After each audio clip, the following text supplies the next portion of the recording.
So I'm doing lesson 1 of my lesson plan from assessment 2. And my success criteria is I can identify influences on identity and explain one way a relationship affects well-being. So I greet the class. Good morning, everyone. Before we get started, take a minute to turn to the person next to you and share 3 things that describe you. It could be a hobby, a quality, or a personal strength. Once you've shared, tell the class one thing you learned about your partner. Students share. The teacher circulates and encourages quieter students. Awesome. What you've just done is reflect on your relationship with yourself, which helps us understand how we see ourselves and others. Today we're learning how different relationships like family, friends, or online, and contextual factors such as peers, culture, and media can influence how we think, feel, and behave. Then the teacher gestures to the slide with visuals showing contextual factors, attitudes, behaviours, and well-being. By the end of today's lesson, you'll be able to explain one way a relationship can impact well-being and identify the contextual factors influencing that relationship.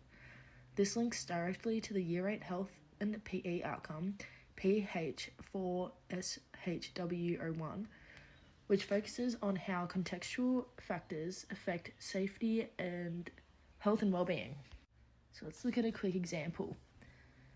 Clicks on a YouTube video showing a teen feeling pressure from social media to look a certain way. Think about what's influencing this person's thoughts and actions. Is it positive or negative? How could this affect their well-being? And pauses for student responses and writes key ideas on the board. Now in your groups, you'll get a short scenario card. Identify 1, what type of relationship is shown, 2, two contextual factors that might be influencing this person, and 3, whether the influence is positive or negative and why. The teacher then hands out cards and moves between groups, prompting discussion and providing support where needed. As you work, make sure everyone in your group shares their opinion. Remember, we're building respectful communication and valuing each person's perspective. Students collaborate, teacher circulates and gives feedback. Time to share. Each group, please present one example to the class. Students share and the teacher praises effort and highlights diverse viewpoints.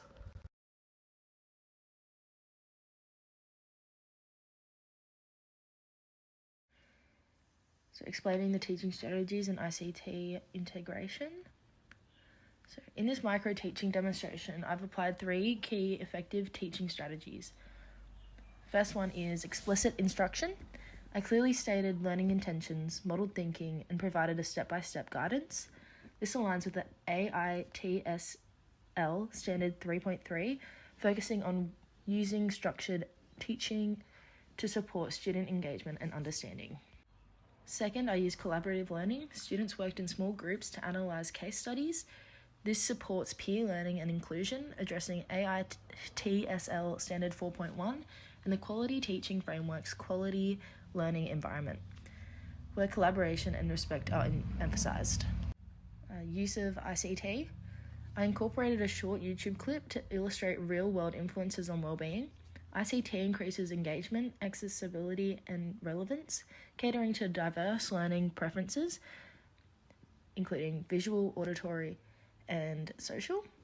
This reflects AITSL Standard 2.6 on integrating ICT to expand learning opportunities. By combining these strategies, the lesson connects theory to authentic experiences, promotes inclusion, and encourages active student participation.